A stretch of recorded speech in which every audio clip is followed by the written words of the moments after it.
High, কেমন আছো সবাই? চলো আজকে তোমাদের সাথে মিনি ফ্লাওয়ার ভাসের টিউটোরিয়াল শেয়ার করি। কি ভাবছেন? চলো শুরু করা যাক। Hello viewers, I am Taiba from Taiba's creative corner. আজকে তোমাদের সাথে শেয়ার করতে যাচ্ছি মিনি ফ্লাওয়ার ভাসের টিউটোরিয়ালটি। এর জন্য প্রথমে আমাদের প্রয়োজন অ্যাজ ইউজুয়াল রক্সুতা, কাঠপুঁতি ও সুতা কাটার জন্য একটা কেচি।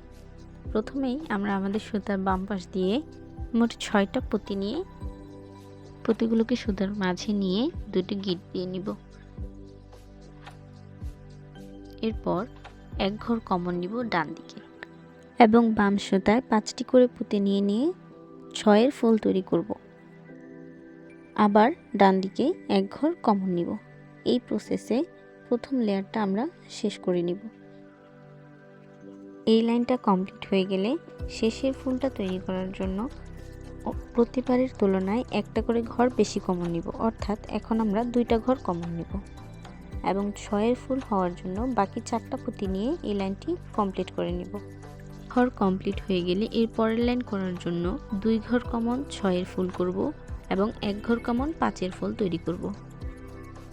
এবং মনে রাখতে হবে যে প্রতিটি লাইনের শেষ ফুলটা করার সময় প্রতিবারের তুলনায় 1 ঘর বেশি কমন নিতে হবে। এরপর 6-এর ফুল হওয়ার জন্য বাকি পুঁতিগুলো নিয়ে দুটো গিঁট দিয়ে দিব। এইভাবে 3টি লাইন কমপ্লিট হয়ে যাওয়ার পর 4th লাইনের জন্য আমরা 2 ঘর কমন 6-এর ফুল এবং 2 ঘর কমন 5-এর ফুল করব। এই জন্য সুতা গিঁট দেওয়ার পর সুতার ডান পাশে ও বাম পাশে 2টি ঘর কমন নিয়ে নিব। যেহেতু এই কাজগুলো করতে অনেক ধৈর্য ও সময়ের প্রয়োজন, তাই কাজটা আমার একবারে শেষ হয়নি। তাই তোমরা দিন ও রাতের ক্লিপ দেখতে পাচ্ছ। একটু ম্যানেজ করে নিও। আর ভিডিওটা সম্পূর্ণ দেখলে এবং কথাগুলো মনোযোগ দিয়ে শুনলে আশা করি সবাই সব খুব ভালো করে বুঝতে পারবে এবং তৈরি করে নিতে পারবে। তো আগেই বলেছি এই লাইনটা করার জন্য আমাদের 2 ঘর কমন নিয়ে 6-এর ফুল করতে হবে এবং আবার 2 ঘর কমন নিয়ে 5-এর ফুল করতে হবে। তোমরা করতে থাকলেই বুঝতে পারবে। ঘর কমন নেওয়ার পর 6-এর ফুল করার জন্য 4টি করে পুঁতি এবং 5-এর ফুল করার জন্য 3টি করে পুঁতি নিতে হবে। এটা যখন তোমরা করবে তখন এমনিতেই প্রতি ঘর কমন নেওয়ার পর বুঝতে পারবে।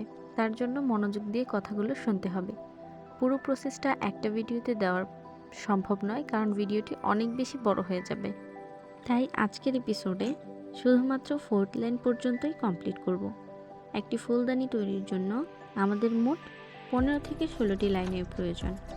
আশা করি সবাই ধৈর্যের সাথে পুরো ভিডিওটি দেখেছো। খুব শীঘ্রই হাজির হব পরবর্তী অংশের টিউটোরিয়াল নিয়ে। ততদিন পর্যন্ত ভালো থেকো, সুস্থ থেকো এবং এমনই নিত্য নতুন সব ভিডিও পেতে আমার চ্যানেলটিকে সাবস্ক্রাইব করে পাশেই থেকো।